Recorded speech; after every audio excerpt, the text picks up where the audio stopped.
Hello dear. इस video के अंदर मैं आपको करवाने वाला हूँ रेडियन वर्सेस डिग्री। ठीक है।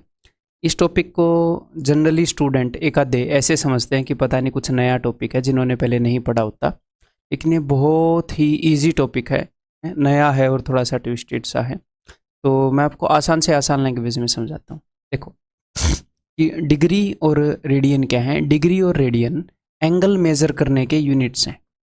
एंगल यानी कि कोण को मापने के यूनिट्स हैं। जिस हिसाब से आप डिस्टेंस मेज़र करने के यूनिट होते हैं ना, डिस्टेंस मेज़र करने के कौन कौन से यूनिट आपको पता है? आपको बहुत सारे पता होंगे। किंग हेनरी डाइड वाला मैंने आपको बताया है। जैसे कि किलोमीटर, किलोमीटर डिस्टेंस मेज़र करने का यूनिट है। जैसे कि मीटर, जैसे कि सेंटीमीटर। तो 1 किलोमीटर के अंदर कितने मीटर होते हैं? 1000 मीटर होते हैं। 1 मीटर के अंदर कितने सेंटीमीटर होते हैं? 100 सेंटीमीटर होते हैं। तो डिस्टेंस को अलग अलग यूनिट में हम मेज़र कर सकते हैं। 1 सेंटीमीटर कितना बड़ा है? जी इतना बड़ा है। 1 इंच कितना बड़ा है? जी थोड़ा सा और ज़्यादा बड़ा है।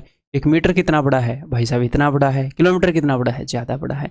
ऐसे ही एंगल को मेज़र करने के लिए डिग्री बना रखी है, रेडियन बना रखा है।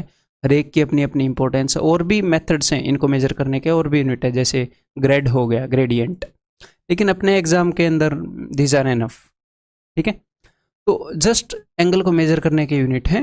कोई छोटा है, कोई बड़ा है। कौन कितना छोटा है, कौन कितना बड़ा है, ये अभी मैं आपको बताऊंगा।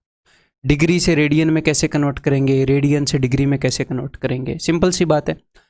किलोमीटर को मीटर में कन्वर्ट करना है तो 1000 से गुणा कर दो। मीटर को किलोमीटर में करना है तो 1000 से भाग कर दो। ऐसा ही सिंपल लॉजिक यहाँ पर मिलेगा। समझ गए? तो डिग्री और रेडियन क्या है? एंगल को मापने के अलग अलग यूनिट्स हैं, अलग अलग मापक यंत्र हैं। तो चलिए जी एक बार पहले समझते हैं कि ये यूनिट्स कैसे बने। तो क्या हुआ कि अपने पास एक सर्कल था। तो जो सर्कल का ये पूरा एंगल है, ये जो पूरा एंगल है, ये सारा एंगल पूरे सर्कल को कंप्लीट कर लेता है ना।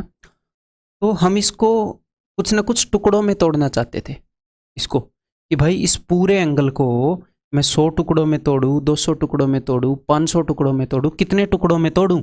और एक छोटे से टुकड़े का हम नाम दे सकते थे कि ये जो है ये 1 इंच हो गया, 1 डिग्री हो गया, 1 पिगरी हो गया, कुछ भी हम बोल सकते थे। ठीक है। तो हमने एक नंबर चूज़ किया 360। हमने 360 नंबर क्यों चूज़ किया? अब आप बोलोगे सर 360 ही क्यों होते हैं? एक सर्कल में टोटल डिग्री 360 ही क्यों होते हैं? 370 क्यों नहीं होते?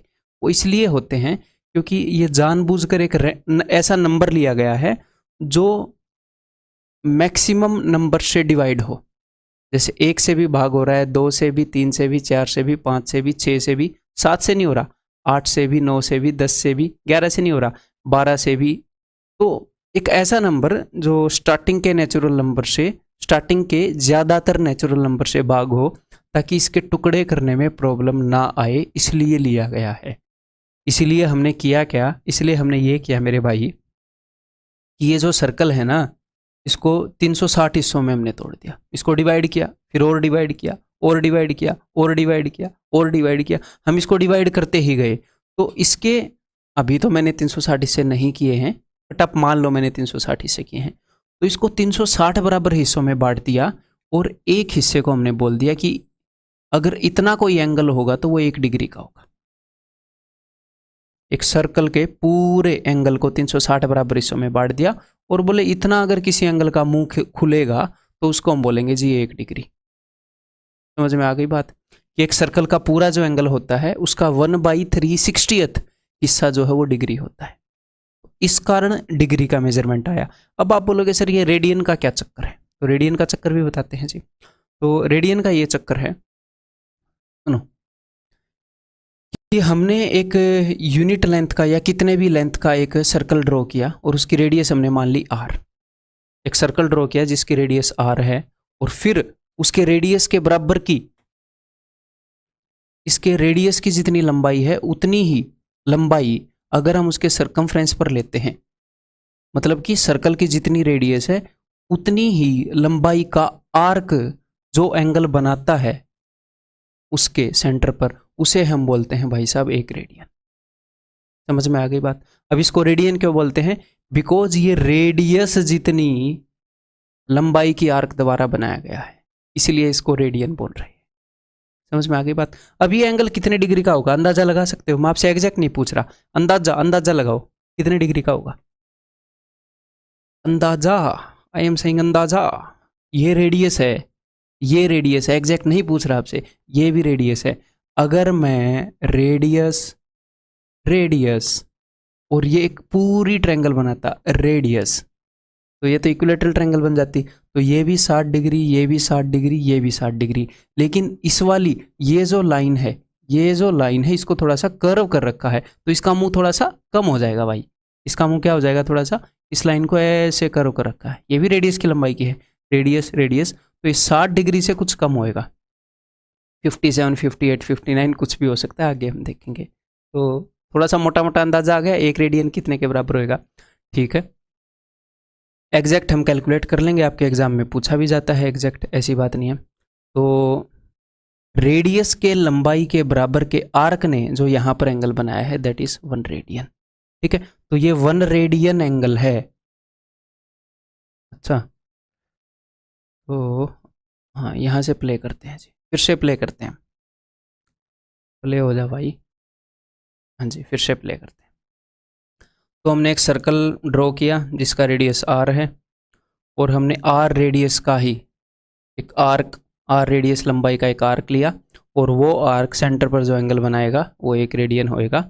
तो ये 1 रेडियन एंगल है। अगर मैं इतना ही एक बार फिर से ले लूँ तो ये 2 रेडियन एंगल है, रेडियस जितना ही, फिर ये 3 रेडियन एंगल है। अभी देखना आप, ये पाई रेडियन एंगल है। पाई रेडियन का क्या मतलब है, पाई का मतलब क्या होता है, पाई का मतलब होता है जी 3.14, आपको पता होएगा, इतने इंटेलिजेंट तो आपको, 3.142 एंड सो ऑन। तो देखो यहाँ से यहाँ तक 1 रेडियन एंगल हो गया था, फिर यहाँ से यहाँ तक 2 रेडियन एंगल हो गया था, यहाँ से यहाँ तक 3 रेडियन, तो 3 रेडियन तो हो गया, और आगे पूरा रेडियस नहीं आ पाया, रेडियस का सिर्फ 0.142 टाइम्स ही आ पाया, रेडियस का लगभग 1/7 हिस्सा ही आ पाया यहाँ पर है। तो ये एग्जैक्टली 3.14 रेडियन हो गया एग्जैक्टली। और यहीं से पाई का जन्म हुआ है। कैसे जन्म हुआ है मैंने आपको बताया है, सरकमफ्रेंस से ही जन्म हुआ है। तो कई तरीके से हम पाई के जन्म को एक्सप्लेन कर सकते हैं। यहाँ पर पाई रेडियन हुआ है, तो पूरे सर्कल के अंदर कितना हो जाएगा भाई, पाई रेडियन एंगल ऊपर है, पाई रेडियन नीचे है, तो टोटल कितना हो जाएगा 2 पाई रेडियन। क्लियर है जनाब, ये आपको समझ में आ गई है बात। तो अब एक बात ध्यान से सुन लीजिए कि सर्कल के अंदर पूरा एंगल कितना होता है, डिग्री के अंदर, डिग्री के अंदर पूरा एंगल कितना होता है जी, अगर हम डिग्री में बात करें तो होता है 360 डिग्री। और पूरे एंगल को रेडियन में कितना बोलते हैं, बिकॉज हमें कन्वर्जन की टेक्निक चाहिए ना। अब मैं आपको कन्वर्जन करना बताऊंगा कि कैसे कन्वर्ट कर सकते हो। तो रेडियन में आप बोलोगे जी सर, रेडियन में बोलेंगे कि 2 पाई रेडियन है। और पाई की वैल्यू क्या है, पाई की वैल्यू 3.142 ले लो, या फिर ये एग्जैक्ट वैल्यू नहीं है, एग्जैक्ट वैल्यू है 22/7, 22/7 हम ले लेंगे। तो 2 pi radian is equal to 360 degree. जिस प्रकार 1 kilometre is equal to 1000 metre, ठीक उसी प्रकार 2 pi radian is equal to 360 degree. ये डिग्री में है, ये रेडियन में है। और रेडियन में अगर एंगल हो तो ऊपर आप ऐसे सी भी लगा देखोगे। डिग्री में तो पूरा गोला होता है, ये होता है सी, यानी कि सर्कुलर एंगल भी इसको बोलते हैं रेडियन वाले को कभी कभी, ठीक है। तो अगर मैं दोनों तरफ से 2 काट दूं तो pi radian is equal to pi circular angle is equal to 180 degree. तो ये बात अब आपने अपने दिमाग में बैठा लेनी है कि आधे सर्कल में रेडियन में जो एंगल बनता है वो पाई है, और आधे सर्कल में डिग्री में जो एंगल बनता है वो 180 है। और पाई इज इक्वल टू 180, इस चीज़ को हम पहले कई बार यूज़ भी कर चुके हैं, इससे पहले ट्रिग्नोमेट्री में, ठीक है। तो ये यहाँ से आया है। अब हम कन्वर्ट कैसे करेंगे, मान लो आपके पास 30 डिग्री है, तो इसको रेडियन में कन्वर्ट कैसे करेंगे। तो एक बिल्कुल देखो, सबसे पहले तो बेसिक बता देता हूँ। अगर 30 डिग्री को आपने रेडियन में कन्वर्ट करना है तो सबसे बेसिक तरीका तो ये है कि 180 डिग्री होता है पाई रेडियन, यानी कि 22/7 रेडियन, ठीक है, या फिर पाई रेडियन ही इसको बोल देते हैं, अभी आपका कन्फ्यूजन कम ही रखते हैं, is equal to pi radian. 1 degree होता है पाई बटे 180 रेडियन, 180 नीचे गया। 30 डिग्री होएगा पाई बटे 180 इंटू 30, इतने रेडियन। तो आप हर एक बार ये तरीका अपनाओगे क्या? आपको हर एक बार ये तरीका अपनाने की जरूरत नहीं है।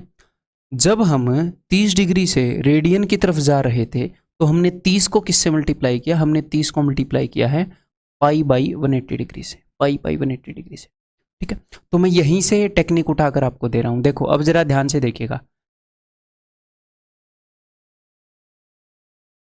जब भी आपने एंगल को रेडियन से डिग्री में कन्वर्ट करना हो, जब भी रेडियन से डिग्री में कन्वर्ट करना हो, तो आप सिर्फ ये देखो कि फाइनली मैं किस चीज़ में कन्वर्ट करने जा रहा हूँ। फाइनली आप डिग्री में कन्वर्ट करने जा रहे हो, तो डिग्री में क्या होता है 180, रेडियन में क्या होता है पाई। तो 180 को ऊपर रखो तो आप उस वैल्यू को मल्टीप्लाई कर दोगे 180 बाई पाई से। जैसे जैसे अगर कोई बंदा बोले कि पाई बाई 3 रेडियन, इसको डिग्री में कन्वर्ट करो, तो आप इसको किससे मल्टीप्लाई कर दोगे 180 बाई पाई से। पाई से पाई गया, आंसर आ गया 60 डिग्री। और अगर कोई ये बोले कि भैया डिग्री से रेडियन में कन्वर्ट करो, तो आप मुझे ये बताओ आप फाइनली जा कहाँ रहे हो? आप फाइनली जा रहे हो जी रेडियन के अंदर। तो रेडियन में क्या होता है पाई, तो पाई को ऊपर रखोगे, पाई बाई 180 से मल्टीप्लाई करोगे। मान लो 75 डिग्री है, कोई बंदा बोले कि जी रेडियन में कितना होएगा, तो सिंपली रेडियन की तरफ जा रहे हैं तो रेडियन वाले मामले को ऊपर रखेंगे, यानी कि पाई को ऊपर रखेंगे और डिग्री को नीचे रखेंगे। जिस भी तरफ जा रहे हो उसके मामले को ऊपर रखो। डिग्री की तरफ जा रहे हो तो 180 को ऊपर रखो।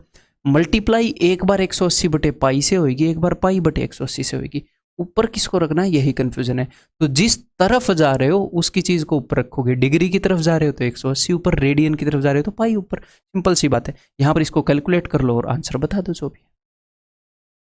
ठीक है, क्लियर है, मजा मत हो। अगर 45 डिग्री को बदलना है, 45 डिग्री को बदलना है तो किससे मल्टीप्लाई करोगे? रेडियन में बदलना है तो रेडियन की चीज होती है पाई, तो पाई बाई 180 से, तो 45 चौके 180, पाई बाई 4 45 डिग्री ही होता है ना। अब एक और बात, हमें ये चीज़ तो पता ही है कि भाई pi radian is equal to 180 degree. अगर कोई आपको ये बोलता है कि 2 पाई बाई 3 को बदलो, कि 2 पाई बाई 3 को डिग्री में बदलो, तो मेरे भाई सिंपल सी बात है, आप डायरेक्टली पाई की जगह 180 भी लिख सकते हैं डिग्री। आप पाई की जगह डायरेक्टली अगर आप डिग्री में बदल रहे हो, आपको अगर कहीं पर पाई मिल जाए तो उसकी जगह डायरेक्टली 180 लिख सकते हो। कहीं पर 180 मिल जाए उसकी जगह डायरेक्टली पाई लिख सकते हो अगर कन्वर्ट कर रहे हो। तो पाई तो अक्सर मिल जाता है देखने को, 180 नहीं मिलता। बंदा 60 डिग्री को ऐसे तो नहीं लिखेगा ना कि convert 180 degree by 3 degree into pi ready, ऐसे तो नहीं लिखेगा। 60 डिग्री को 60 ही रहने देगा। तो यहाँ पर आपको टेक्निक इस्तेमाल करनी पड़ेगी कि अच्छा जी मैं रेडियन में जा रहा हूं तो पाई को ऊपर रखूंगा, 180 को नीचे, तो पाई बाई 3 आ जाएगा। अदरवाइज रेडियन टू डिग्री आते हुए आपको जनरली पाई मिल जाएगा। पाई को सिंपली 180 डिग्री से आप रिप्लेस कर दो, आंसर आ जाएगा डिग्री में अगर कन्वर्ट करना है तो। समझ गए बात? क्लियर है? ये सिंपल सी बात थी। अब आगे बढ़ते हैं दोस्त। इस चीज़ को याद रखो। आप किस चीज़ को याद रखोगे? आप इस चीज़ को याद रखो, ठीक है। बाकी तो जितनी चीज़ें बताई उनको भी याद रखोगे ही, ऑफकोर्स, गजनी थोड़ी ना बन जाओगे। ओके, अब हम आगे बढ़ते हैं। तो अभी आपकी प्रैक्टिस के लिए थोड़े से प्यारे प्यारे छुटकू छुटकू से सवाल हैं, तो एक बार जल्दी से कर दो भाई। 5 और 3 2 5, 25 सवाल हैं, ठीक है। एक बार जल्दी से कर दो। मेरे ख्याल इनका आंसर मुझे बताना नहीं आपको पड़ेगा, ठीक है। फिर भी पहली वाली लाइन के आंसर मैं आपको बता देता हूँ, बाकी आप खुद कर लेंगे, ठीक है। पाई बाई 2, तो पाई की जगह सिंपली 180 कर दूंगा, तो कितना आ जाएगा जी 90 डिग्री। बिल्कुल सिंपल, ये तो वैसे भी आपको याद होएगा। 60 डिग्री का पाई बाई 3 आपको वैसे भी याद होना चाहिए। अदरवाइज कन्वर्ट कैसे करेंगे? अगर कोई भयंकर एंगल आ गया तो हम रेडियन की तरफ जा रहे हैं, डिग्री में है, हम रेडियन की तरफ जा रहे हैं, तो रेडियन में जो पाई होता है उसको ऊपर रखेंगे, ठीक है। तो 60/3 पाई बाई 3, क्लियर है? Pi by 3 radian. देन इसको क्या करोगे? पाई की जगह 180 कर दो, 3/2 इंटू 180 कितना हो जाएगा? 270। 20 डिग्री। अच्छा, इसको पाई में कन्वर्ट करना है तो पाई को मतलब रेडियन में कन्वर्ट करना है तो पाई को ऊपर रखेंगे, तो ये हो जाएगा जी पाई बाई 9। पाई की जगह 180 अगर आप कर दोगे तो ये डिग्री में चला जाएगा। 15 इंटू 12, 12 दूनी 24, 24 डिग्री है। ठीक है, तो नीचे वाले उम्मीद है आप खुद कर लेंगे, कोई दिक्कत ही नहीं है। जहाँ पर भी पाई है वहाँ पर 180 आप रख पाओगे, जहाँ पर भी आपको रेडियन के अंदर जाना है वहाँ पर पाई बाई 180 से आप गुणा कर दोगे, पाई बाई 2। ठीक है जी, ये प्रैक्टिस कर लो एक बार यहाँ से वहाँ चले जाओ, एक बार वहाँ से यहाँ आ जाओ। और मुझे पता है कि आप लोगों को ये लगता होगा एक बार ही निकल लेते हैं, दोबारा क्यों आए, छोटी सी तो बात है।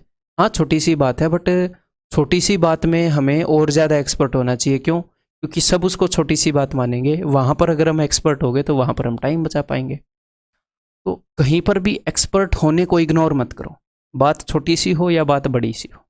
ठीक है, बड़ी सी बात में तो सब जोर लगाएंगे, छोटी सी बात में जोर लगाने वाले कम मिलेंगे। तो हर एक बात में हर एक चीज़ की प्रैक्टिस करो, चीज़ ईजी हो या मुश्किल हो, हर एक जगह अपनी स्पीड तेज होनी चाहिए। देन एक और रिलेशन मैं आपको बताना चाहूँगा, relation between theta L and R. बड़ी ही इंटरेस्टिंग रिलेशन है, देखिए जी। मान लो अपने पास एक सर्कल है, ये इस सर्कल का सेंटर है। सर्कल कैसा बना लेते हैं बताओ, गोल बनाना बिल्कुल। ये इसका सेंटर है और यहाँ पर एक एंगल है जी थीटा, और ये इसके आर्क की लेंथ है जो कि है एल, और ये यहाँ से यहाँ तक की लेंथ है जो कि है आर। ठीक है, ये इसका रेडियस है, ये आर्क की लेंथ है जो थीटा एंगल ने बनाया है। तो थीटा एल और आर में रिलेशन होता है, एक रिलेशन तो होता है भाई साहब, एक रिलेशन तो डिग्री की फॉर्म में गिवन होता है, और दूसरा रिलेशन रेडियन की फॉर्म में गिवन होता है। और बच्चों को आज तक यही नहीं पता चल पाता कि ये दोनों रिलेशन जो हैं एक ही हैं, अलग अलग फॉर्मूले नहीं है। आपको मैं बताऊंगा, आपको पता चलेगा। 11वीं में रेडियन वाला शायद पहली बार आता है, तब उनको लगता है कुछ नया हमें मिल रहा है। देखो, आपको ये बात तो फॉर श्योर पता है कि जो लेंथ ऑफ आर्क है एल, जो लेंथ ऑफ आर्क है एल, ध्यान से सुनिएगा, वो कितनी है? पूरा एंगल कितना होता है? पूरा एंगल होता है 360 डिग्री। तो लेंथ ऑफ आर्क कैसे निकालोगे? आप निकालोगे कि 360 डिग्री में से कितने डिग्री का मैंने एंगल लिया। देखो, अगर मैं यूज कर रहा हूं 360 डिग्री तो एंगल भी डिग्री का यूज करूंगा। अब किलोमीटर यूज कर रहा हूं तो हर एक जगह किलोमीटर यूज करूंगा ना, ये नहीं है ना एक जगह सवाल में डिस्टेंस तो किलोमीटर में है, स्पीड मीटर पर सेकंड में है, ऐसा तो बात नहीं बनेगी। ठीक है, तो अगर टोटल एंगल 360 डिग्री है और मान लो ये एंगल डिग्री में गिवन है, मान लो डिग्री में गिवन है, तो थीटा बाई 360 यानी कि पूरे एंगल का इतना फ्रैक्शन मैंने लिया, तो पूरे सरकमफ्रेंस, पूरा सरकमफ्रेंस कितना है? 2 पाई आर। तो 2 पाई आर का इतना फ्रैक्शन मुझे लेंथ ऑफ आर्क मिलेगा। पूरे सरकमफ्रेंस का उतना ही मुझे लेंथ ऑफ आर्क मिलेगा जितना फ्रैक्शन मैं एंगल लूंगा। आधा एंगल लूंगा तो लेंथ, आर्क ऑफ लेंथ आधी होगी सरकमफ्रेंस की, 1/4 एंगल लूंगा तो 1/4 होगी। ये हम कर चुके हैं पहले। तो ये रिलेशनशिप है जो मैं आपको पहले बता चुका हूं डिग्री के अंदर। अब यही रिलेशनशिप रेडियन में भी है, इसकी सूरत थोड़ी सी बदल जाती है बस। कैसे? मान लो ये जो एंगल है ये रेडियन में गिवन है, सर्कुलर मेजर में गिवन है, रेडियन में मान लिया करो आप, मैं कहूँ जब। ठीक है, तो लेंथ ऑफ आर्क कितनी होगी? देखो जरा, अब मजा आएगा। लेंथ ऑफ आर्क होगी जितना एंगल लिया है फ्रैक्शन में, आधा लिया है, 1/4 लिया है, तो भाई साहब मैंने तो थीटा रेडियन एंगल लिया है। टोटल एंगल रेडियन में कितना होता है? टोटल एंगल रेडियन में 2 पाई, डिग्री में 360, रेडियन में 2 पाई, और सरकमफ्रेंस कितना है टोटल? 2 pi are.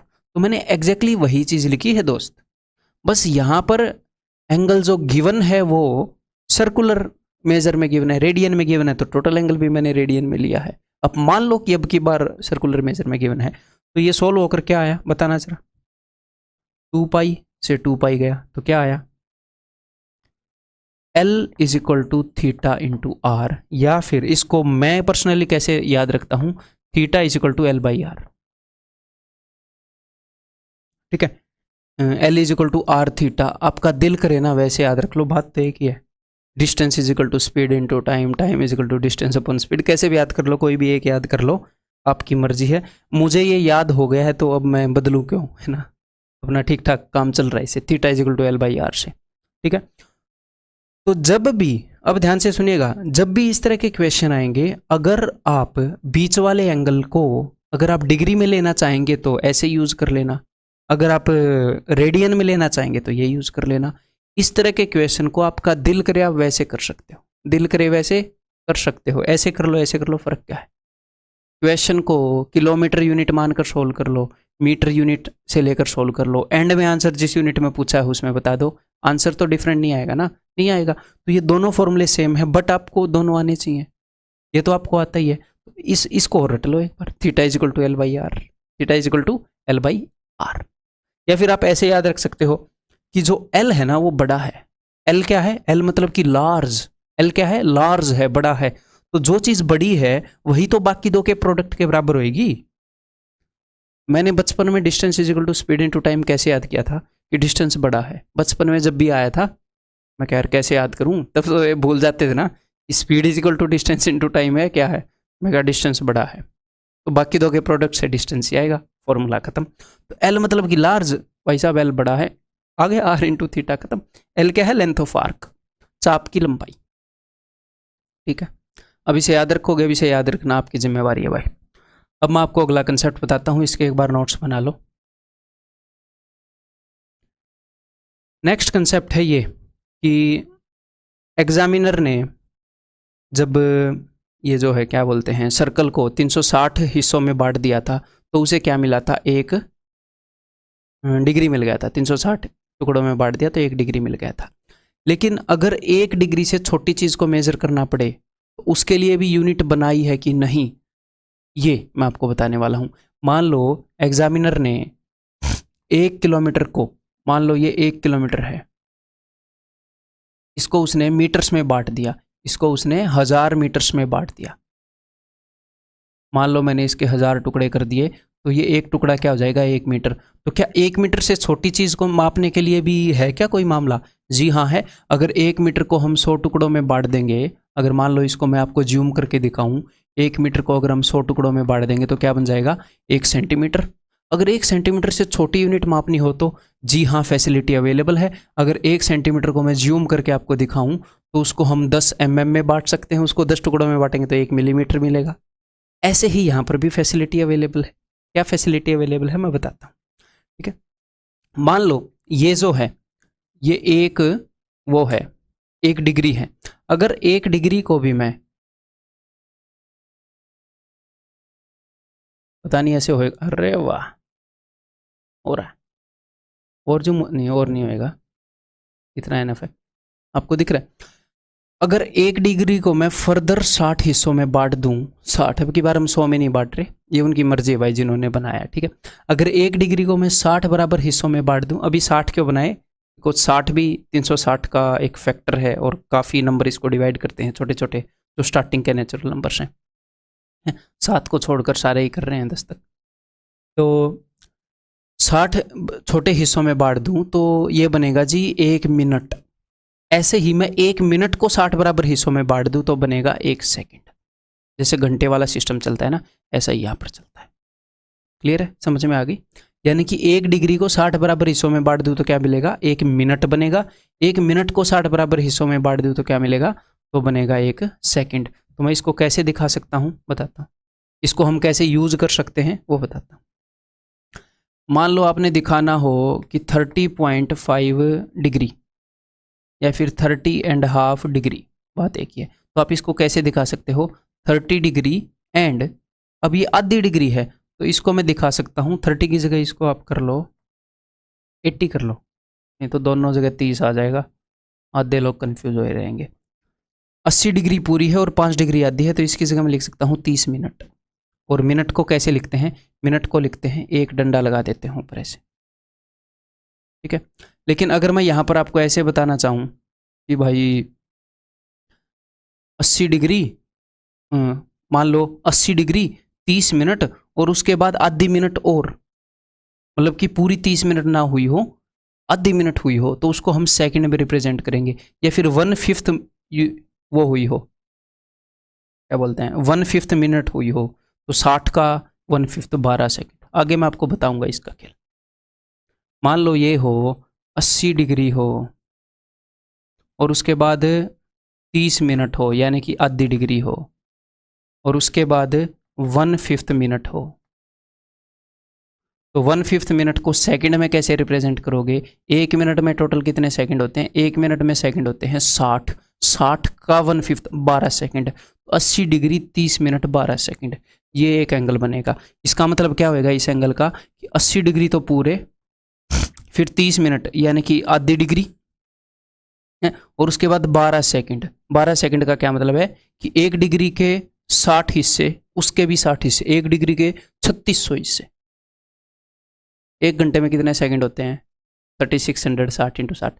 ऐसे ही 1 डिग्री के अंदर कितने सेकंड हो जाएंगे? 3600। उसमें से 12 हिस्से, थोड़ा सा और बड़ा।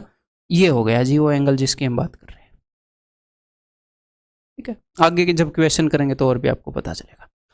तो भाई अब हम आगे कई सारे क्वेश्चंस करने वाले हैं, हर एक तरह के क्वेश्चन करने वाले हैं। मेरे बताने से पहले आप खुद कोशिश करना। ये देखो,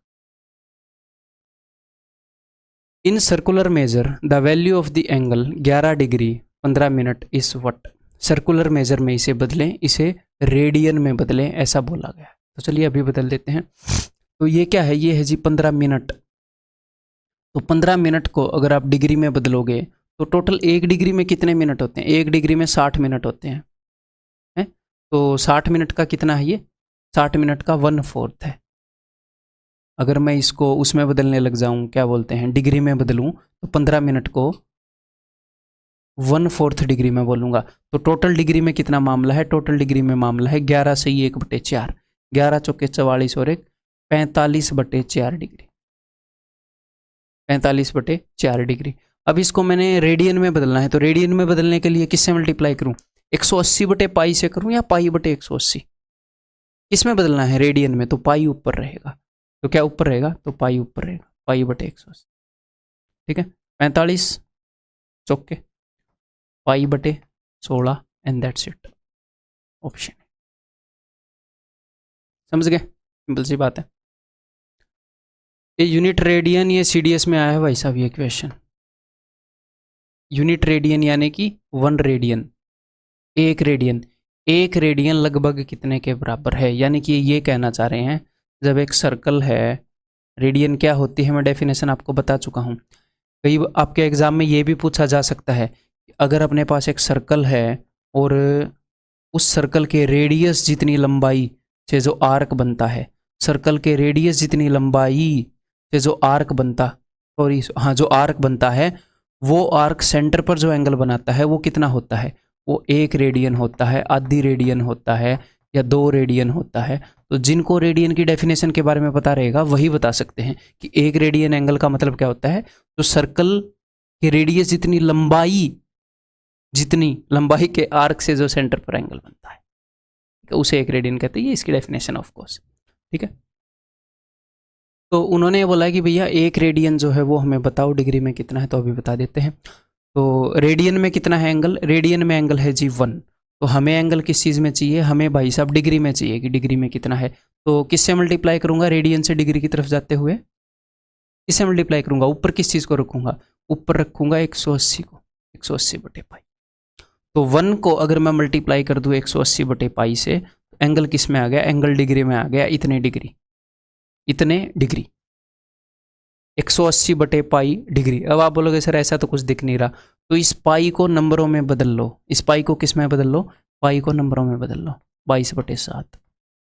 अभी हम इसको सोल्व करेंगे ना, क्योंकि ये फ्रैक्शन में है। अब कुछ बच्चों को यहाँ पर ये डाउट हो सकता है, पाई की जगह तो 180 लिखना है। अरे भाई अब ध्यान से सुनो, अगर ये डाउट आपको आ रहा है, पाई की वैल्यू होती है 22/7। पाई की वैल्यू 22/7 है और वही रहेगी, पाई की वैल्यू कभी बदलेगी नहीं। पाई की जगह 180 रखने की मैंने ट्रिक बताई है। कब? जब आप डिग्री से रेडियन में जा रहे हो। अगर पाई डिग्री में मेजर आप कर रहे हो, डिग्री में पाई डिग्री, पाई का मतलब क्या है? 22/7 डिग्री। अगर एंगल को डिग्री में मेजर करें और एंगल 22/7 डिग्री का हो, 22/7 डिग्री यानी कि 3.14 डिग्री, अगर एंगल इतने का हो और उसको आप सॉरी अगर एंगल, फिर से सुनो, मैं फिर से रिपीट करता हूँ, मैं गलत रास्ते पर चला गया था।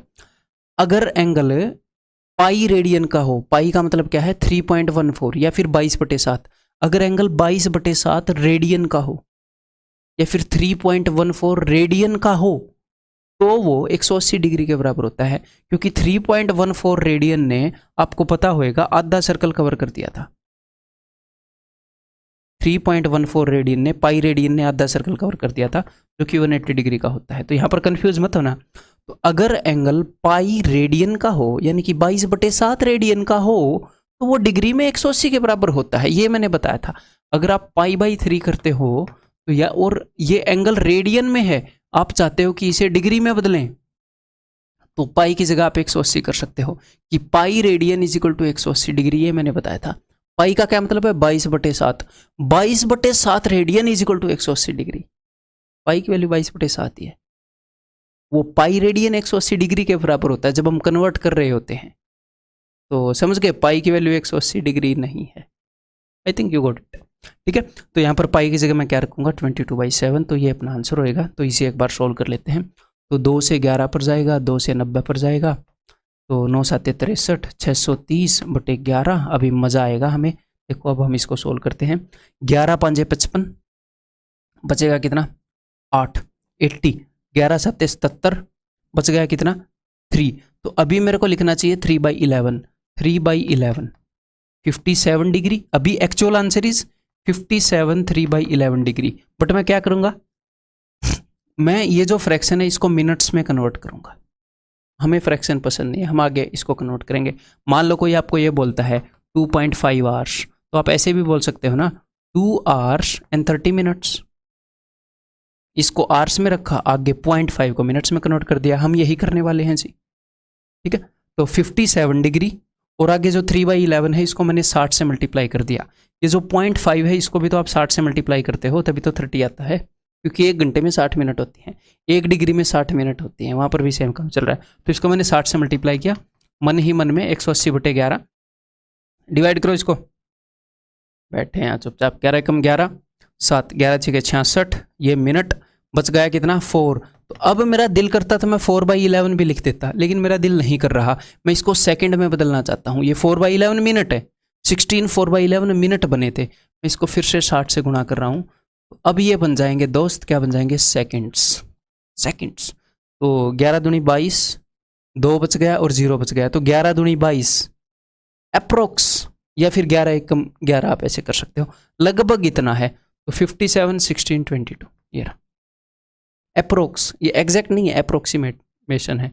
इन्होंने अप्रोक्सीमेटली ही पूछा है, लगभग ही पूछा है। एक्चुअल क्वेश्चन है सीडीएस। डन। ये देखो भाई, इसी कंसेप्ट के ऊपर बेस्ड एक क्वेश्चन। अभी आपको साइन का ग्राफ तो पता ही है ना, निकालो। मैं चाहता हूं कि आप निकालो। साइन और कोस का ग्राफ तो आपको पता ही है, तो मेरी ज़रूरत नहीं है इस क्वेश्चन में। ठीक है, बेसिकली यहाँ पर 1 डिग्री दिया है, यहाँ पर 1 दिया है। तो कई बार वो क्या करता है, रेडियन वाले एंगल को ऐसे डायरेक्टली लिखकर बोल देता है, डिग्री नहीं देता है। ठीक है, वैसे एग्जामिनर का फर्ज बनता है कि वो यहाँ पर ऐसे सी लगाए, सर्कुलर एंगल लगाए, लेकिन अब वो एक आधी बार लगाता नहीं। उसमें हम क्या करें, आपको पता होना चाहिए। ठीक है, कि भाई रेडियन वाले एंगल को डायरेक्ट ऐसे लिख देता है। तो 1 रेडियन इज इक्वल टू कितने डिग्री? अभी पिछले क्वेश्चन में कैलकुलेट किया था, 57 डिग्री समथिंग, 57 डिग्री के लगभग है, 57 डिग्री से थोड़ा सा बड़ा है। तो हमें इतना एनफ है, इतना अंदाजा। और मैंने आपको एक और टेक्निक बताई थी कि एक रेडियन जो एंगल है वो इस रेडियस जितनी लंबाई के आर्क द्वारा बनाया जाता है। ये भी रेडियस जितनी लंबाई, ये भी रेडियस जितनी, ये भी रेडियस जितनी। तो मैंने क्या बोला था, अगर ये आर्क सीधा होएगा, ये ऐसे घुमा हुआ है, अगर आप इसको सीधा करना चाहोगे तो थोड़ा सा मुंह और खुलेगा, तो तीनों साइड बराबर हो जाएंगी ट्रायंगल की। इसको बराबर करेंगे तो यहाँ पर 60 डिग्री का एंगल बनेगा। लेकिन ये आर्क है, थोड़ा सा घुमा हुआ है, थोड़ा सा कम मुंह खुलेगा, तो 60 से थोड़ा सा छोटा होता है। लेकिन अब आपको एग्जैक्ट पता चल गया है, 57 का है। एग्जैक्ट याद रखने की जरूरत नहीं, मैंने ऐसे याद नहीं रखा 57 डिग्री 16 मिनट 22 सेकंड, मैंने नहीं याद रखा। अभी पिछला क्वेश्चन किया इसलिए मेरे को याद है। वो याद रखना है यार, ऐसे फालतू की चीज़ें। आपका दिल कर रहा है तो आप कर लो, मैं मना भी नहीं कर रहा। तो ये जो एंगल है ये सर्कुलर मेजर में है। तो एक्चुअल में पहली स्टेटमेंट जो है वो क्या बन जाती है, वो बन जाती है sine 1 degree is greater than sine 57 degree. Approx हम कर रहे हैं। दूसरी स्टेटमेंट बन जाती है कि कोस 1 degree is less than cos 57 degree. अब हम देखते हैं कौन सी चीज़ सही है, कौन सी चीज़ गलत है। तो जो साइन का ग्राफ होता है वो कुछ ऐसे होता है दोस्त। ये अपना 0 डिग्री है, ये अपना 90 डिग्री है। तो 0 डिग्री पर जो साइन के ग्राफ की वैल्यू भी 0 होती है और 90 डिग्री पर उसकी वैल्यू 1 होती है। तो 0 से लेकर 90 तक ग्राफ की वैल्यू बढ़ती रहती है, बढ़ती रहती है। तो ये बोल रहा है कि साइन 1 डिग्री बड़ा है 57 से। अरे पागल, 1 डिग्री पर तो साइन के ग्राफ की वैल्यू थोड़ी सी है, 57 पर वो काफ़ी बढ़ चुकी है। तो ये तो गलत है। साइन 57 पर वैल्यू बड़ी होएगी, साइन 1 डिग्री से वो बढ़ती रहती है। कोस में देखते हैं। कोस में 0 डिग्री पर कोस की वैल्यू 1 होती है और उसके बाद 90 डिग्री तक उसकी वैल्यू घटती घटती 90 हो जाती है। अब ये बोल रहा है कि कोस 1 डिग्री जो है वो छोटा है 57 डिग्री से। अरे पगले, कोस 1 डिग्री तो बहुत बड़ा है। 57 तक जाते जाते ग्राफ की वैल्यू नीचे आ चुकी है, तो 57 डिग्री छोटा है कोस के अंदर। यहाँ पर भी एग्जामिनर ने गलत बताया है, तो answer will be neither 1 nor 2। ठीक है, ये CDS 2014 का क्वेश्चन। क्लियर है? आगे बढ़ जाऊँ अब। ये देखो भाई एक क्वेश्चन, साइन ऐसे होता है ना, साइन थीटा। तो यहाँ पर एंगल की जगह पर ये एंगल दिया है, उसने मिनट्स और सेकंड्स में भी एंगल दिया है। तो उसने बोला है साइन 10 डिग्री 6 मिनट 32 सेकंड्स की वैल्यू अगर a है तो इसकी वैल्यू बताओ। अगर आप ध्यान से देखोगे तो आप पाओगे कि इन दोनों एंगल्स का जो सम है वो किसका, इन दोनों एंगल्स का सम, इसका और इसका जो है वो 90 डिग्री है। कैसे, एक बार जोड़ना जरा। 32 और 28 को जोड़ोगे तो कितना हो जाएगा, 60 60 सेकंड्स। 60 सेकंड से मिनट कितने बनेंगे, 1 मिनट। 6 + 53 कितना होगा, 59 मिनट। लेकिन 1 मिनट सेकंड से बन चुकी है, तो 59 + 1 60 मिनट। 60 मिनट में कितने डिग्री होते हैं, 1 डिग्री होता है। और 79 और 10 को मिलाकर 89 डिग्री है। 89 डिग्री और 60 मिनट मतलब कि 1 डिग्री, तो टोटल 90 डिग्री एंगल है। ये एंगल एक दूसरे के कॉम्प्लीमेंट्री है। बस क्वेश्चन डिफिकल्ट नहीं है, बस उसने ये वाला कंसेप्ट यूज कर लिया, मिनट और सेकंड्स वाला। अब आपके लिए क्वेश्चन कैसा हो गया, अब आपके लिए क्वेश्चन ऐसा हो गया कि अगर मैं इस एंगल को थीटा मान लूं, अगर मैं इस एंगल को थीटा मान लूं, एग्जामिनर ने बोला है if sine theta is equal to a, तो फिर ये क्या है, this is cosec 90 minus theta. अगर ये थीटा है तो ये 90 माइनस थीटा हुआ, क्योंकि ये और ये तो अपने कॉम्प्लीमेंट्री हैं, पूरक कोण है, ये दोनों पूरक कोण है, तो ये 90 माइनस थीटा हुआ। कोसेक 90 माइनस थीटा क्या होता है जी, secant theta plus tan theta. तो क्वेश्चन हो गया जी ये, अगर साइन थीटा की वैल्यू a है तो secant theta plus tan theta क्या होगा। तो अब तो बच्चों वाला क्वेश्चन हो गया, साइन थीटा की वैल्यू है a/1, तो यहाँ से एक ट्रायंगल बन जाएगी आपकी। अगर ये एंगल थीटा है तो साइन थीटा होता है परपेंडिकुलर अपॉन हाइपोटेन्यूज, तो पाइथागोरस थ्योरम लगाइए, बेस आ गया। अब वहाँ पर देखो ये क्या है, ये है हाइपोटेन्यूज अपॉन बेस, ये है परपेंडिकुलर अपॉन बेस। तो हाइपोटेन्यूज यानी कि 1 अपॉन बेस, दोनों के नीचे बेस है तो मैं सीधा जोड़ देता हूँ, डिनोमिनेटर सेम है, तो बेस में है जी 1 - a²। Hypotenuse upon base, perpendicular upon base, तो ये आंसर है बच्चों वाला क्वेश्चन। अब इस क्वेश्चन में क्या ही बचा है, ऑप्शन डी। ठीक है जी, आगे बढ़ जाऊं। ये देखो, the curve of A railway track is like a circle. एक रेलवे ट्रैक है, उसका कर्व देखो, कई बार तो रेल ऐसे सीधी जाती है और कई बार ऐसे घूमती भी है रेल की पटरी। इसको बोलते हैं कि रेलवे ट्रैक का कर्व, कि जब रेल घूमी, जब रेल मुड़ी, रेल ऐसे एकदम से तो मुड़ती नहीं गाड़ी की तरफ, बड़ी है, उसका कर्व ऐसे सीधे के बाद ऐसे बड़ा सा देना पड़ता है, ऐसे घूमती है रेल। ठीक है, यहाँ के बाद मान लो सीधी हो गई, तो ये उसका कर्व है। तो ये कर्व सर्कुलर होना जरूरी थोड़ी है, लेकिन यहाँ पर ये क्या बोल रहे हैं, the curve of A railway track is like a circle. अच्छा, ये सर्कल की तरह है। इफ आफ्टर मूविंग 44 मीटर, तो रेलवे ट्रैक ने जो कर्व मारा, इसका मतलब क्या है, कुछ ऐसा है। मैं आपको एग्जैक्टली एक बार फील देना चाहता हूँ कि अगर रेल ऐसे आ रही थी तो उसने जब खुद को ऐसे, वो ऐसे चली गई, यानी कि ये कर्व है। ये जो कर्व है ये एक सर्कल का हिस्सा है, ये जो रेल का कर्व है। आफ्टर मूविंग 44 मीटर, यानी कि इस कर्व पर जब ये 44 मीटर मूव करती है, the change in angle is 21 degree. Angle के अंदर जो चेंज है वो 21 डिग्री है, यानी कि इसकी डायरेक्शन पहले जो थी उससे 21 डिग्री बदल चुकी है इसकी डायरेक्शन अब। तो टोटल जो सेंटर पर जो एंगल बनेगा वो 21 डिग्री का बनेगा। ठीक है, then find the radius of the circle. तो सर्कल का रेडियस बताइए क्या है। तो आपके पास तीन चीज़ें यहाँ पर होती हैं, लेंथ ऑफ आर्क, एंगल और radius, theta L and R, L theta and R. तो मैंने आपको दो चीज़ें बताई है, आपका दिल करे तो दोस्त इसे डिग्री में डील करो, आपका दिल करे तो इसे रेडियन में डील कर लो, आपकी मर्जी है, आपकी मर्जी है। जो इजी रहेगा उसमें डील करेंगे हम, जो अकॉर्डिंग टू क्वेश्चन इजी रहेगा। ठीक है, डिग्री में एक बार डील करके दिखा देता हूँ। डिग्री में तो जो लेंथ ऑफ आर्क है 44 है, वो हमें कैसे पता चलता है कितनी है, वो हमें पता चलता है कि भैया टोटल 360 डिग्री में से एंगल कितना यूज़ किया, एंगल 21 डिग्री यूज़ किया, 21 डिग्री आउट ऑफ 360 डिग्री। तो पूरे सरकमफ्रेंस का इतना ही फ्रैक्शन ये आएगा। तो पूरा सरकमफ्रेंस क्या होता है 2 पाई आर, 2 इंटू पाई, पाई क्या होता है 22/7 इंटू आर, आर की वैल्यू हमें चाहिए। बताओ बता दोगे कि नहीं। 22 दूनी 44, ओके, 7 3 21, ओके, 3 से 120 पर, जी हाँ, आर इज इक्वल टू 120 ऊपर आएगा, इज इक्वल टू 120। अब आप बोलोगे सर हमारे को तो करना है रेडियन में, रेडियन में क्वेश्चन करा दो, तो अभी करा देता हूँ। देखो तो रेडियन के अंदर मैंने क्या बता रखा है, एल का मतलब है भाई साहब सबसे बड़ा है, लार्ज है, तो L is equal to R theta याद रखो। और एक और चीज़ याद रखो, ये एंगल जो है ये सर्कुलर लेना, फिर रेडियन में लेना, ये रेडियन के लिए ये फॉर्मूला है। तो लेंथ ऑफ आर्क इज 44, तो L is equal to R theta, R into theta. तो थीटा क्या है 21 डिग्री, लेकिन 21 डिग्री नहीं चलेगा, रेडियन में बदलो इसे। रेडियन में कैसे बदलोगे, पाई/180 से गुणा करोगे, पाई/180 से, बस खत्म कहानी। हाँ ये पाई की वैल्यू तो लिख दो, ये तो आप भूल ही गए, 22/7। तो देख लो आंसर सेम आ रहा है कि नहीं। 22 दूनी 44, 7 ये 21, 3 से ये जाएगा 60 पर, 60 जब ऊपर आएगा 120, 120 इज इक्वल टू आर। गजब हो गया, उत्तर सेम आ गया, दोनों जगह आंसर इज 120। समझ में आ गई बात। इनमें से कोई भी यूज़ कर सकते हो, कंफर्टेबल हो। तरह तरह के क्वेश्चन आएंगे, ऐसे रेल घूमेगी कभी कुछ होएगा है? ये देखो, the tip of the pendulum oscillates and make an arc, this is arc, चाप।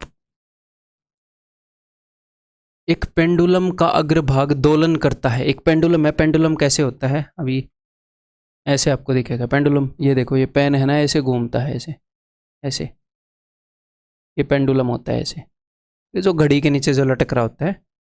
और आपने देखा भी होगा, एक मान लो यहाँ एक धागा है, यहाँ पर कुछ भी एक गोला मान लो, ये गोला ऐसे घूम रहा है, यहाँ से लेकर यहाँ तक ये ऐसे जा रहा है।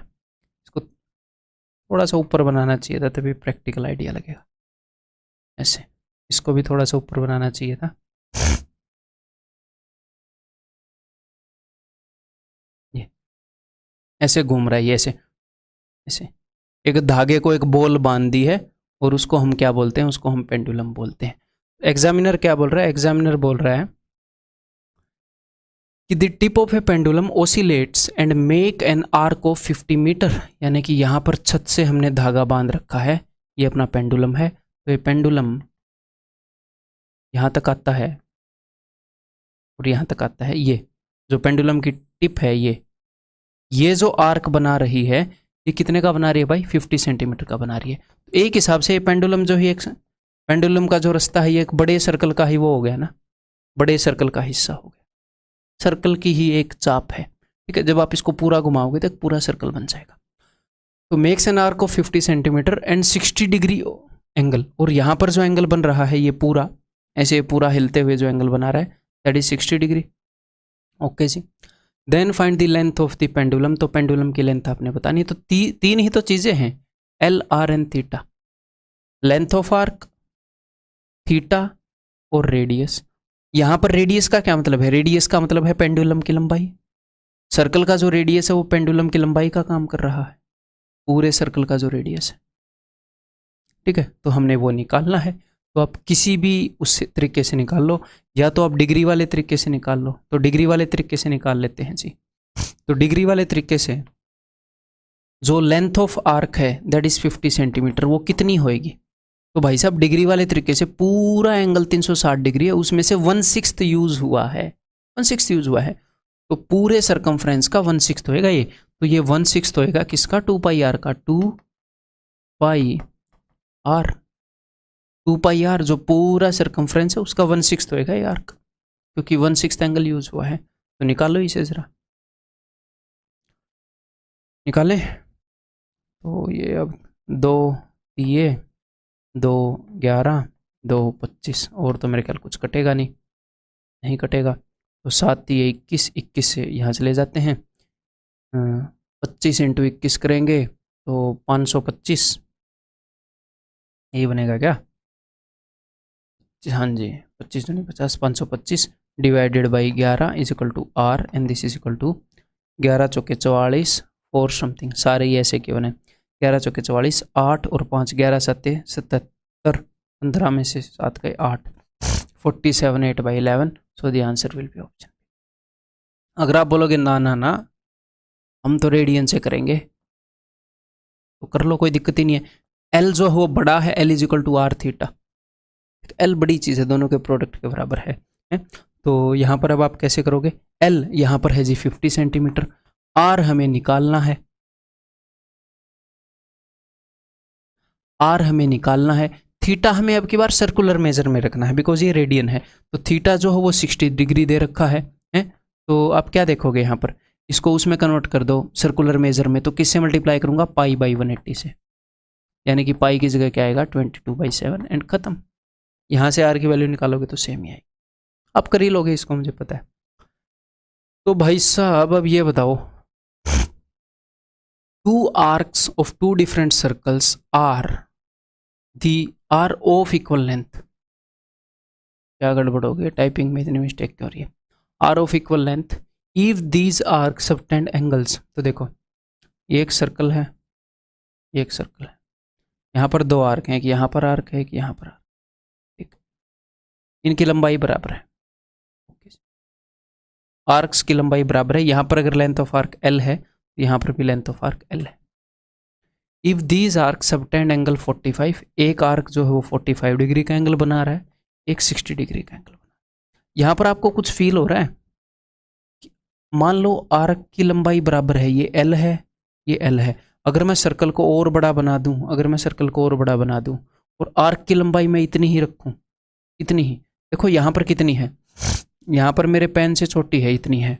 यहाँ पर अगर मैं इतनी ही रखूँ, तो सर्कल अगर बड़ा बनेगा तो एंगल और छोटा बनता जाएगा, एंगल और छोटा बनेगा।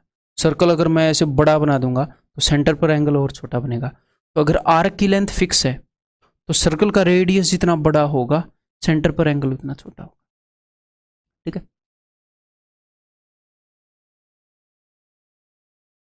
तो चलिए अब इस क्वेश्चन को करते हैं। तो एक 60 डिग्री का एंगल बना रहा है, एक 45 डिग्री का एंगल बना रहा है, then find the ratio of their radius. तो भाई साहब सीधी बात है, अगर मैं बात करूँ यहाँ पर रेडियन की, रेडियन के अंदर मैं, चलो एक तो मैं आपको डायरेक्टली बता देता हूँ, चलो सब कुछ बताता हूँ आपको।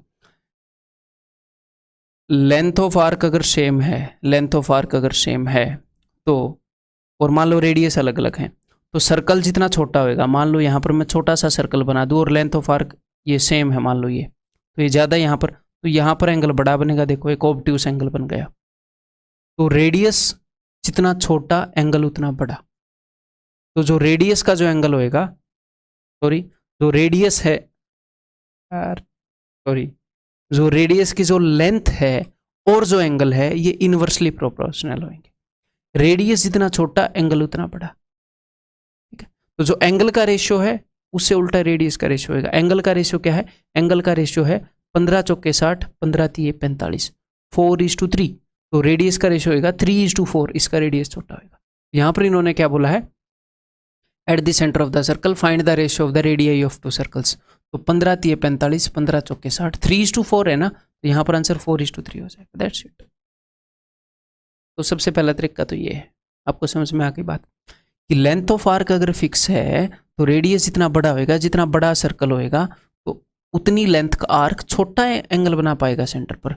अगर सर्कल बिल्कुल छोटा सा हो गया तो उतनी ही लेंथ का जो आर्क है वो सर्कल का बहुत बड़ा हिस्सा कवर कर लेगा एंगल का। तो अगर लेंथ ऑफ आर्क फिक्स है तो जो जितना बड़ा रेडियस उतना छोटा हुआ एंगल बनाएगा। ये इन्वर्सली प्रोपोर्शनल है। या फिर आप यहाँ पर क्या कर सकते हो, या फिर आप ये कर सकते हो कि length of arc is equal to R into theta, यही होता है ना, ठीक है, यही होता है। तो जो लेंथ ऑफ आर्क है वो सेम ही है दोनों के अंदर, r1 θ1 is equal to r2 θ2। Clear? तो यहाँ पर अब ये वैल्यू सब्स्टिट्यूट कर दो। सबसे पहले वाला कौन सा है, r1 θ1 is equal to r2 θ2। सबसे पहले कौन से उसके बारे में बताई है, इसके बारे में बताई है। तो इसका रेडियस मुझे पता नहीं, लेकिन θ1 मुझे पता है 45 डिग्री है। इस सेकंड वाले का रेडियस मुझे पता नहीं, लेकिन इसका एंगल मुझे पता है 60 डिग्री। तो r1/r2 will be equal to 60/45। ये बताने में मैं इंटरेस्टेड नहीं हूँ, इसलिए यहाँ पर मैं जल्दी जल्दी बता रहा हूँ 4:3, बिकॉज मैं चाहता हूँ कि आप उस अंडरस्टैंडिंग से करें। पहले मैं सोच रहा था फॉर्मूले से करवाऊंगा, लेकिन अंडरस्टैंडिंग आप समझ ही जाओगे, ठीक है। नेक्स्ट ये देखिए जी, the moon subtends an angle of 0.5 degree at the eye of an observer on earth. The distance of the moon from the earth is this approximately what is the length of the diameter of the. तो मैं आपको ये concept एक बार बता देता हूँ। ये concept क्या है, ये कंसेप्ट ये है कि मान लो यहाँ पर एक बंदा धरती पर खड़ा है, धरती पर एक बंदा खड़ा है और यहाँ पर मून है, ठीक है। तो ये मून, अगर मैं इस बंदे की आँख को, हम ये करते हैं इस धरती को गायब कर देते हैं, सिर्फ बंदे को दिखाते हैं। मान लो बंदा यहाँ पर खड़ा है, बंदे को हम सेंटर मान रहे हैं, ठीक है। तो जब ये बंदा यहाँ से इस मून को देख रहा है तो अपनी आँख से ही देख रहा होगा। अभी तक तो अपने पास यही फैसिलिटी है आँख से देखने की, टांग हाथ से देखने की फैसिलिटी तो है नहीं ना, ये लाइनें सीधी नहीं बनी। ये इस बंदे की आँख है, तो ये यहाँ से उसको देख रहा है। यार एक लास्ट ट्राई और करते हैं।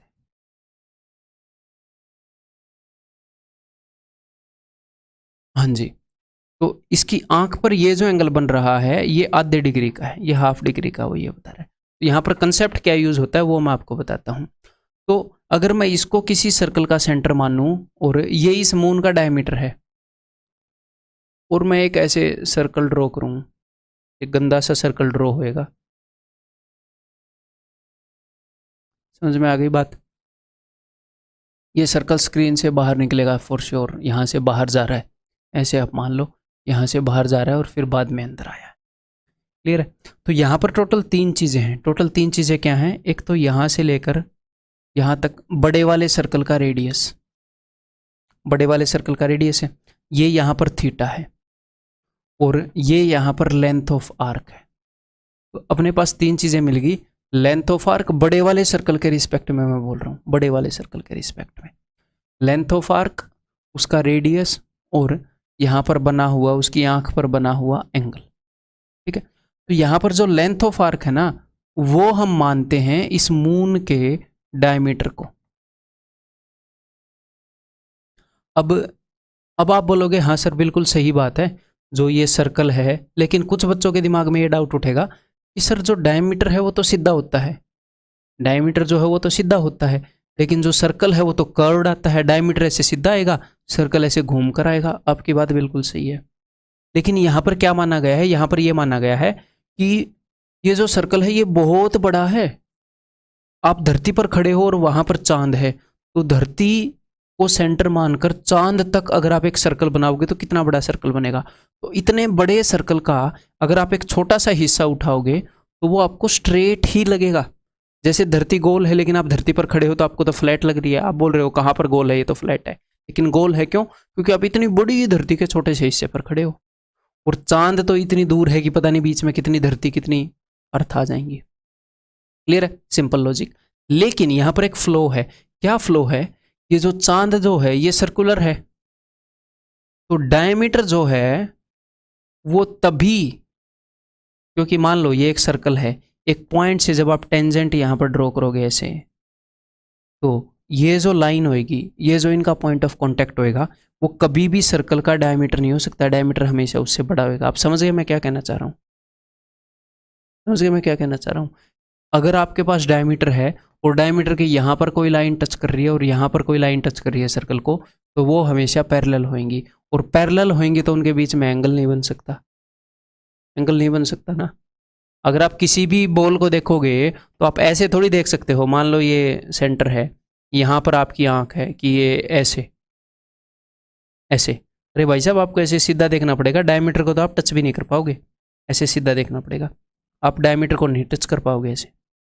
हम ऐसे बनाते हैं ना, ये सेंटर है, सर्कल से अगर हम टेंजेंट बना रहे होते हैं तो हम ऐसे बना रहे होते हैं, ना कि ऐसे, ये ऐसे पूरा डायमीटर के थ्रू पास नहीं होता।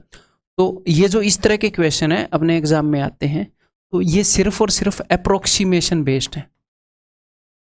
हम अप्रोक्सीमेट डिस्टेंस निकाल सकते हैं इस बंदे का और इस चांद का, अप्रोक्सीमेट, एग्जैक्ट डिस्टेंस नहीं निकाल सकते। ये मैंने क्यों बताया, बिकॉज ये बच्चों के दिमाग में डाउट होते हैं, उनके डाउट क्लियर नहीं होते हैं, फिर बाद में उनको लगता है पता नहीं क्या क्या कमी है, मैं कहाँ वीक हूँ। वो वीक नहीं होते, ये कंसेप्ट के अंदर ही फ्लो है, इसी के अंदर गड़बड़ है।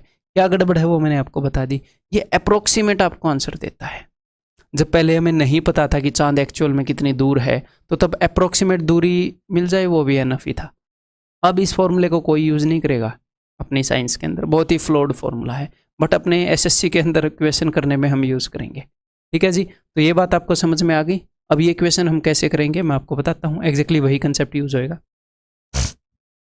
तो देखो, तो भाई यहाँ पर चांद है और यहाँ पर वो बंदे की आंख है, तो बंदे की आंख पर चांद जो है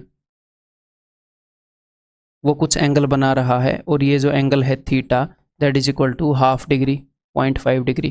ठीक है, at the eye of the observer on the earth, the distance of the moon from the earth उसने बता दिया, what is the length of the diameter of the moon वो हम बताएंगे। तो यहाँ पर ऐसे क्वेश्चन में हम ये एज्यूम करते हैं कि ये जो दो लाइनें हैं ना, ये दो लाइनें ये इसके डायमीटर के थ्रू, मतलब ये इसका डायमीटर है, ऐसे हम एज्यूम करते हैं, ये पॉइंट ऑफ कॉन्टेक्ट के थ्रू जो पास हो रहा है, और ये एक बड़े से सर्कल का हिस्सा है।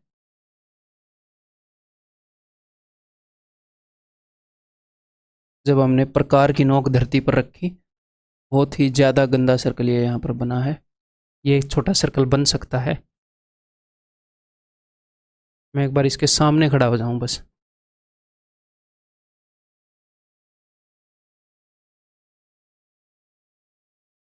साइड में खड़े होकर इतनी अच्छी ड्राइंग नहीं आती ना। हाँ, ठीक ठाक सर्कल बन गया।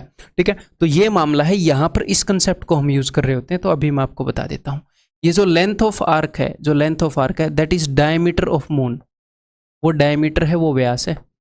और ये यहाँ से लेकर यहाँ तक जो सर्कल का रेडियस है, जो हमारे बड़े सर्कल का रेडियस है, जो उसकी त्रिज्या है, वो क्या है, वो अर्थ और मून के बीच में डिस्टेंस। बिकॉज ऐसे क्वेश्चन एक आधी बार आ जाते हैं, ये अपनी एनसीईआरटी में है ना। तो ये है अर्थ और मून के बीच में जो डिस्टेंस है वो रेडियस की तरह ट्रीट हो रहा है, और ये एंगल है। ठीक है, तो यहाँ पर मैं सिंपल फॉर्मूला यूज करना चाहूँगा, रेडियन वाला। डिग्री वाला मैं इसलिए नहीं यूज़ कर रहा, उसके अंदर कई झंझट है। इसके अंदर क्या है, L is equal to R theta, simply ये यूज़ कर लेते हैं। बस थीटा को हमने रेडियन में रखना पड़ेगा, यही तो एक बात है ना। तो अभी कर लेते हैं, चाहो तो डिग्री वाला भी यूज़ कर सकते हो। तो चलिए, तो length of arc, length of arc का क्या मतलब है, diameter of moon. Length of arc का क्या मतलब है, मून का डायमीटर, तो वो तो हमने निकालना ही है। रेडियस, अब रेडियस क्या है, अपने बड़े सर्कल के रेडियस की मैं बात कर रहा हूँ। बड़े सर्कल का रेडियस है धरती और चांद के बीच का डिस्टेंस। उसने क्या बता रखा है, उसने बता रखा है 3.906 इंटू 10⁵ ठीक है ना जी। हाँ, और थीटा, थीटा है जी हाफ डिग्री, लेकिन इस फॉर्मूले में डिग्री में तो काम चलेगा नहीं, रेडियन में बदलोगे तो रेडियन में बदल दो, पाई/180 से गुणा कर दो। लेकिन पाई की जगह क्या लिख दो, एक छोटी सी कृपा कर दो, पाई की जगह 22/7 लिख दो, बस खत्म काम। आंसर निकालने पे ध्यान दो। तो भाई यहाँ पर ये डेसिमल को अगर मैं हटाऊंगा तो 3 जीरो आएंगी, 3 जीरो से यहाँ पर 3 जीरो कट गई, 2 जीरो रहेगी, 1 जीरो से एक और जीरो कट गई, सिर्फ 1 जीरो रह गई। ओके, 2 से ये कैंसिल आउट हो जाएगा जी 11 पर, 18 से ये भी कैंसिल आउट होएगा शायद, 18 दूनी 36, 3 और 0, 18 एकम 18, 18 7 126, तो 11 इंटू 217, 7 8 3 2, ऐसा कुछ है क्या मामला, कोई और नहीं है क्या? और जी नहीं, एक 7 भी बचा है नीचे, वही तो, ऐसा तो आंसर है नहीं। 7 से और काट देते हैं, 7 × 21, 7 एकम 7, 31 इंटू 11, हाँ अब आ गई बात 3410 दैट इज ऑप्शन। ठीक है जी, जुकाम हो गया मेरे को एसी के चलते, चलो कोई नहीं। क्लियर है, आगे बढ़ते हैं। ये बताओ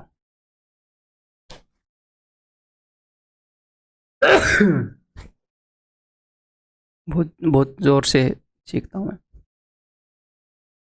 The angle subtended by the earth at the eye of a spaceman landed of the moon is this.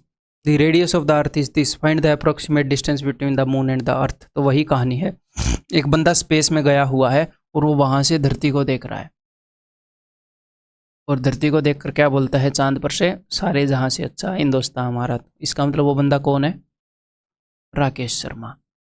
आपकी जीके की भी तैयारी हो जाएगी साथ साथ।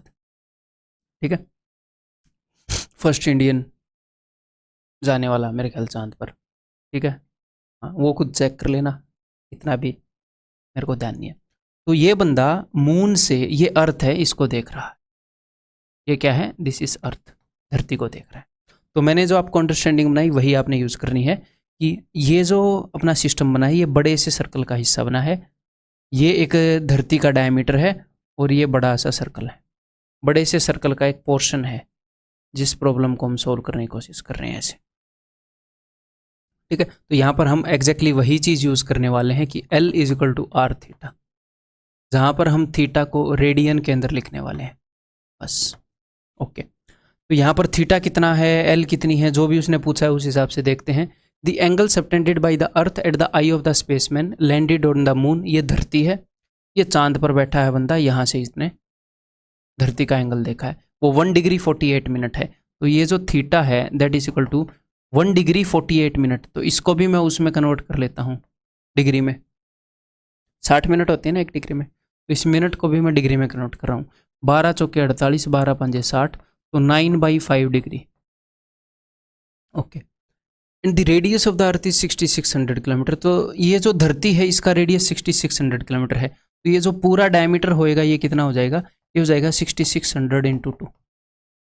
Okay, find the approximate distance between the moon and the earth. Moon और अर्थ के बीच में जो डिस्टेंस है वो निकालो। तो मून और अर्थ के बीच में जो डिस्टेंस है वो बड़े वाले सर्कल का क्या है, रेडियस है। बड़े वाले सर्कल का क्या है, वो रेडियस है पूरे बड़े सर्कल का। ठीक है, और ये जो धरती का डायमीटर है ये क्या है, ये लेंथ ऑफ आर्क है, लेंथ ऑफ आर्क है, पूरे बड़े वाले सर्कल के ऊपर इतनी लंबाई का आर्क काट पाया है यहाँ से। तो करें L is equal to R into theta. तो लेंथ ऑफ आर्क क्या है, जो धरती का डायमीटर है 6600 into 2 is equal to R theta. Radius तो हमने निकालना है, रेडियस बोले तो जो मून है और धरती के बीच का डिस्टेंस। ठीक है, और थीटा, थीटा है 9/5 डिग्री, लेकिन इसको मैं कन्वर्ट करना चाहूँगा किसमें, रेडियन में, बिकॉज इस फॉर्मूले में रेडियन चलता है। तो π/180, लेकिन पाई की जगह 22/7 बिकॉज हमने सोल्व करना है, पाई ऑप्शन में है नहीं कहीं पर भी। तो चलिए अभी सोल्व करते हैं। तो भाई किससे क्या काटें अब, 9 से ये चला जाएगा, 9 दूनी 18 है, 5 दूनी 10, 1 0 यहाँ पर होगी, 1 0 यहाँ पर होगी, यहाँ पर 2 0 हो गई। ठीक है, एंड 22 से ये चला जाएगा, 22 3 66। ओके, तो देखो 5 दूनी 10, 1 0 1 0, 2 0 3 0 4 0, 1 2 3 4, सारी जीरो का हिसाब हो गया। यहाँ पर बच गया 7, 7 दूनी 14 3 42, 42 के आगे 4 0। तो चाहे आप इसको ऐसे लिख लो, 42 इंटू 10⁴ ऐसे ही लिख रखा है, बढ़िया है, गुड। या फिर आप इसको कैसे लिख सकते थे, आप ऐसे लिख सकते थे 4.2, इधर एक डेसिमल लगा दिया तो फिर 10⁵ कर दोगे फिर। क्यों, क्योंकि 4.2 करोगे तो उधर उसको एक 10 मिल जाएगा ना, इसको आपने छोटा कर दिया, इसको 10 से डिवाइड करके लिख दिया तो वहाँ पर एक 10 बढ़ाना पड़ेगा। आप इसको ऐसे भी लिख सकते हो 0.42 इंटू 10⁶। क्लियर है, बट 42 इंटू 10⁴ क्या बने। एक और क्वेश्चन करोगे इसके ऊपर based. Assuming the average distance of Earth from the Sun to be this, and the angle subtended by the Sun at the eye of a person on the Earth measures this, find the radius of the Sun। अभी निकाल देते हैं। यहाँ पर एक बंदा खड़ा है जो कि धरती पर खड़ा है और इससे बहुत ज़्यादा दूर सूरज है, और इसको किसी ने ये नहीं बताया कि सूरज को नहीं देखना चाहिए, ऐसे आंखें खराब हो जाती नंगी आंखों से। लेकिन ये देख रहा है। ओके, तो जब भी ऐसे क्वेश्चन सोल्व करने होते हैं, मैं आपको क्या बता चुका हूँ कि एक बड़े से सर्कल का इसे हिस्सा मानना है आपने। ठीक है, ये बनाने को हम सर्कल भी बना सकते थे ऐसे, बहुत सुंदर लगता। ठीक है, एक बड़े से सर्कल का इसे हमने हिस्सा मानना है और फिर इस क्वेश्चन को सोल्व करना है L is equal to R theta से, जहाँ पर थीटा को हमने रेडियन में लेना है। ठीक है, तो चलिए देखते हैं यहाँ पर क्या क्या गिवन है। Assuming the average distance of earth from the sun, ये अर्थ है और ये सन है। अर्थ का सन से जो एवरेज डिस्टेंस है वो इतना है 148 इंटू 10⁻⁶, यानी कि ये क्या है, ये रेडियस है हमारे बड़े वाले सर्कल का, अर्थ और सूरज का जो डिस्टेंस है। Okay, and the angle subtended by the sun at the eye of a person on the earth, सूरज ने बंदे की आंख पर जो एंगल बना रखा है वो इतने रेडियन का है। रेडियन में अब हमें कन्वर्ट भी नहीं करना पड़ेगा। ठीक है जी, इतने रेडियन का है। Find the radius of the sun, तो सन का रेडियस, तो सन का डायमीटर जो है, जो सन का डायमीटर है वो एल के बराबर है, वो लेंथ ऑफ आर्क का काम कर रहा है। काम कर रहा है ना, सर्कल के ऊपर जो लेंथ ऑफ आर्क है उसका काम सन का डायमीटर कर रहा है। तो एल की वैल्यू क्या है, एल की वैल्यू है डायमीटर ऑफ सन। ठीक है, तो सन का डायमीटर इज इक्वल टू, हमें डायमीटर मिलेगा। ठीक है, एन की वैल्यू क्या है, या फिर आप ऐसे कर लो, आपको डायमीटर मिलेगा, सन का रेडियस आर मान लो, तो डायमीटर क्या होगा 2r। 2r, तो ये क्या है, ये है एल। लेंथ ऑफ आर्क का काम क्या कर रहा है, सन का diameter. L is equal to R theta, radius का काम क्या कर रहा है, धरती और सूरज के बीच में जो डिस्टेंस है वो कितना है 148 into 10⁻⁶ into L is equal to R into theta. तो थीटा बंदे की आंख पर कितना एंगल बना, ये एंगल बना है 9 इंटू 10⁻⁻³ दैट्स इट। इसे सोल्व करो एंड आंसर दो। 10⁻³ है, 3 से यहाँ पर 3 कट गया तो यहाँ पर सिर्फ 3 बच गया। ओके जी, आगे अब हम सोल्व करते हैं। ये 9 है ना, 2 से अगर मैं इसको सोल्व करूँ तो 2 7 14, 2 चौके 8, क्या ऐसा आंसर आएगा क्या। आर इज इक्वल टू, यहाँ पर है 9, 9 चौके 36, 3 9 7 63 और 3 66 इंटू 10⁻³ ये इसका आंसर है जी। अब इसको एग्जामिनर कैसे भी लिखे, वो इसको ऐसे भी लिख सकता है 66.6, डेसिमल को एक इधर सरकाएगा तो उधर एक 10 उसको देना पड़ेगा। कुछ बच्चों को ये समझ में नहीं आता कि सर ऐसा क्यों कर रहे हो आप, तो अभी मैं बता देता हूँ एक बार इसकी अंडरस्टैंडिंग कैसा क्यों होता है। इंटू 10/10 इंटू 10⁻³ ऐसे लिख सकते हैं कि नहीं इसको, 666 10 से गुणा 10 से भाग 10⁻³। हाँ जी, इस 10 को वो दे देता है इधर और इस 10 के कारण यहाँ पर लगा देता है डेसिमल 66.6 इंटू 10⁻⁴। 10 इंटू 10⁻³ 10⁻⁴, इस 10 के कारण यहाँ पर एक के बाद डेसिमल लग गया। ये बेसिक से अंडरस्टैंडिंग। अगर यहाँ पर आप डेसिमल बढ़ाते जाओगे वहाँ पर 10 की पावर बढ़ानी पड़ेगी। तो अब आप देखो एग्जैक्टली ये चीज़ कहाँ पर है। अगर इसको 6.66 लिखना है तो 10 की पावर 5 होनी चाहिए। 2 के इधर डेसिमल आया तो पावर 2 बढ़ेगी, ये तो नहीं हो सकता। 3 इधर डेसिमल आया तो पावर 3 बढ़ेगी, 10 की पावर 3 से 10 की पावर 6 होगी। This is the right option, that is option B. ठीक है, ये क्वेश्चन बताओ।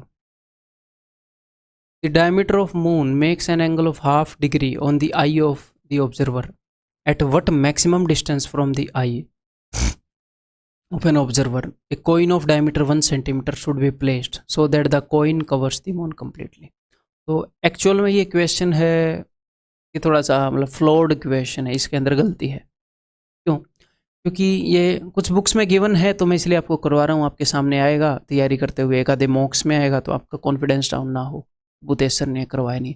अदरवाइज ये क्वेश्चन गलत है। क्यों गलत है मैं आपको बताऊँगा। क्योंकि जो फॉर्मूला हम यूज़ कर रहे थे, मैंने आपको बताया था कि दूर अगर डिस्टेंस है, मैंने आपको क्या बताया था, यहाँ पर एक बंदा है जो कि अर्थ पर है और यहाँ पर सूरज है, तो एक बड़ा सा सर्कल ऐसे बनता है। ठीक है, एक बड़ा सा ऐसे सर्कल बन रहा है और यहाँ से अगर हम सूरज को देख रहे हैं तो मैंने क्या बताया था कि भाई साहब एग्जैक्टली जो डायमीटर है वो इनकी कॉन्टैक्ट कोड ऑफ कॉन्टैक्ट नहीं होएगा। जहाँ पर भी ये लाइन और ये लाइन मिल रही हैं, इनको अगर मिलाने वाला डायमीटर नहीं होएगा, कभी भी नहीं हो सकता। क्योंकि किसी भी सर्कल के अंदर अगर डायमीटर के दोनों तरफ लाइनें हैं जो डायमीटर को टच कर रही है, यहाँ पर भी अगर टेंजेंट है, यहाँ पर भी टेंजेंट है, तो वो पैरेलल होते हैं। ऐसे नहीं है कि वो एंगल बना रहे होंगे कहीं पर। लेकिन हमने अप्रोक्सीमेशन के लिए यूज़ कर लिया। क्यों? क्योंकि डिस्टेंस जो है वो पता नहीं लाखों करोड़ों किलोमीटर में है, सूरज धरती से बहुत दूर है, तो स्पेस की कैलकुलेशन करने के लिए ताकि अप्रोक्सीमेट भी मिल जाए तो हम इसको कर सकते हैं। लेकिन अभी एक आधी बुक्स में ऐसे क्वेश्चन है, आँख से कितनी दूर अगर हम सिक्का रखें ताकि वो सूरज कवर हो जाए, तो ये जो सिक्का है ना, ये 1 मीटर 2 मीटर 3 मीटर दूर रखना होता है, या 100 मीटर 200 मीटर हो जाएगा एकदम, या 1-2 किलोमीटर हो जाएगा। तो कैलकुलेशन लाखों करोड़ों किलोमीटर की नहीं है, तो यहाँ पर जो कैलकुलेशन होगी वो कुछ ज़्यादा ही अप्रोक्सीमेट आएगी। तो पता नहीं ये क्वेश्चन एग्जाम में आ रहे हैं या किसी टीचर ने खुद ही बनाकर मतलब कि मार्केट में फैला दिए हैं। तो ये ऐसे छोटे डिस्टेंस के लिए ये जो तरीका है ये काफ़ी गलत वैल्यू देगा। क्वेश्चन कर लेते हैं, हमें सीखने को ही मिलेगा। ठीक है, तो छोटे डिस्टेंस के लिए तो ये तो दूसरे दूर डिस्टेंस के लिए ही ये अप्रोक्सीमेट वैल्यू दे रहा है, छोटे डिस्टेंस पर ऐसे फॉर्मूले लगवा रहे हैं बंदे। The diameter of moon makes an angle. तो चलिए क्वेश्चन को समझते हैं, बात क्या है। ये एक बंदा है, छोटा ही डायग्राम बना लेंगे। ये यहाँ पर मून है, तो यहाँ पर ये बंदा इस मून को देख रहा है ऐसे, ठीक है। तो यहाँ पर जो एंगल उसकी आंख पर बन रहा है वो है जी 1/2 डिग्री, आधी डिग्री का। Eight what maximum distance. अब ये मैक्सिमम डिस्टेंस मैंने क्यों बोला है, मैक्सिमम डिस्टेंस मैंने ऐसे बोला है, मान लो अगर आपने चांद को, अगर मैं आपको ये बोलूँ कि आपका जो हाथ है आपने अपनी आँख के ऊपर रखना है ताकि आपको सामने जो चांद है वो दिखना बंद हो जाए, तो आप कितनी दूर रखोगे? तो आप ये कर लो, लो भाई, चांद दिखना बंद हो गया, चांद क्या सब कुछ दिखना बंद हो गया। थोड़ा सा और आगे करोगे तो भी शायद चांद ना दिखे, थोड़ा और आगे करोगे, तो जितना आप आगे करते जाओगे तो जो हाथ है वो आपके व्यू को कम ब्लॉक करेगा, जितना दूर करोगे उतना कम ब्लॉक करेगा। बिल्कुल आंखों पर चिपका दोगे पूरी आंखें ही ब्लॉक होगी। एट व्हाट मैक्सिमम डिस्टेंस हमें ये रखना चाहिए ताकि उससे और दूर कर दे तो चांद हमें दिखने लग जाए। तो दूर से दूर कितनी दूर मैं सिक्के को रखूं कि चांद मुझे ना दिखे? करीब रखोगे, आंख के ऊपर ही सिक्के को चिपका लो, फिर तो दिखेगा ही नहीं ना कुछ, है ना। तो इसीलिए एट व्हाट मैक्सिमम डिस्टेंस। तो मान लो यहां पर मैंने सिक्का रखा है यहां पर, और चांद जो है हमें दिखना बंद हो गया। सिक्के का जो साइज है वो कुछ इस तरीके का है, यहाँ पर मैंने सिक्का रखा और चांद जो है दिखना बंद हो गया। अगर इससे पहले सिक्के को रख दोगे तो चांद दिखेगा ही नहीं ना, तो कैसे दिखेगा? तो एग्जैक्ट स्वीट स्पॉट क्या है जहां पर ये ऐसे टेंजेंट टच कर रहे हैं, इसीलिए मैक्सिमम वर्ड उसने यूज किया। मैक्सिमम वर्ड उसने क्यों यूज किया ये मैं आपको बता रहा हूँ, ठीक है। तो मान लो सिक्का उसने यहाँ पर रखा, तो अब इस क्वेश्चन को हम कैसे सोल्व करेंगे? अब हम इस क्वेश्चन को ऐसे सोल्व करेंगे, ऐसे मानते हुए एग्जैक्टली सेम अंडरस्टैंडिंग के साथ। यहाँ पर एक सर्कल है और उस सर्कल का ये हिस्सा है, यहाँ पर एंगल जो है 1/2 डिग्री बना है, और यहाँ से लेकर यहाँ तक ये जो लाइन है ये क्या है? ये डायमीटर है कोइन का। कोइन का जो डायमीटर है वो लेंथ ऑफ आर्क है, और कोइन कितनी दूर रखा गया है, मतलब जो रेडियस है इस ब्लू वाले सर्कल का जो रेडियस है वो डिनोट करता है कि आंख से कितना डिस्टेंस है कोइन का, और ये एंगल है। L = r थीटा हम यूज करेंगे, ठीक है। तो लेंथ ऑफ आर्क क्या है? कोइन का डायमीटर क्या बता रखा है, क्या डायमीटर 1 सेंटीमीटर है, ओके जी। रेडियस कितना है? रेडियस यानी कि सर्कल का रेडियस यानी कि डिस्टेंस, तो डिस्टेंस तो उन्होंने पूछा ही है, डिस्टेंस तो उन्होंने पूछा ही, आंख से कितनी दूर रखें, और थीटा उन्होंने बता रखा है। तो थीटा को आप कन्वर्ट कर दोगे दोस्त किस में? रेडियन में। इस फॉर्मूले में रेडियन चलता है, तो π/180 यानी कि 22/7 बाई 180। ठीक है, अब इसको कैलकुलेट कर लेते हैं। तो जी 2 से ये 11 पर चला जाएगा, और तो कुछ कैंसिल आउट होने वाला है नहीं, तो इस 7 इधर आएगा, 18 7 126, 0/11 = 11 एकम 11, 1 11 एकम 11, 5 11 चौके 44, 114 6/11, तो 114 6/11 सेंटीमीटर। तो मुझे एक बात बताओ, 114 6/11 सेंटीमीटर मतलब ये कितना होता है? इतना को होएगा, इतना। इतने डिस्टेंस के लिए इतनी खतरनाक अप्रोक्सीमेशन वाला फॉर्मूला नहीं लगाना चाहिए। उस हिसाब से मैं क्वेश्चन को फ्लोट बोल रहा था कि अगर इतनी दूर कोई ना होएगा तो कभी भी उसका जो डायमीटर है वो ऐसे काम नहीं करेगा, ठीक है। बट चलो ठीक है, वैसे यहाँ पर कोइन जो है वो रखना भी ऐसे था, तो ठीक ठाक काम चल सकता है, इस क्वेश्चन को हम कंसिडर कर सकते हैं, क्योंकि कोइन सफियर जैसा नहीं है, उसको रखना भी ऐसे ही है। लेकिन मामला क्या है कि अगर छोटा सर्कल है तो कॉइन जो है वो स्ट्रेट हो जाएगा, यहाँ पर कॉइन स्ट्रेट हो जाएगा और सर्कल गोल है, बस ये प्रॉब्लम आएगी छोटी सी। बट हाँ, आपको इक्वेशन करना आना चाहिए, डेफिनेटली करना आना चाहिए, एग्जामिनर ले सकता है, हाँ चांसेस है ऐसे क्वेश्चन मिल सकते हैं, ऐसी बात।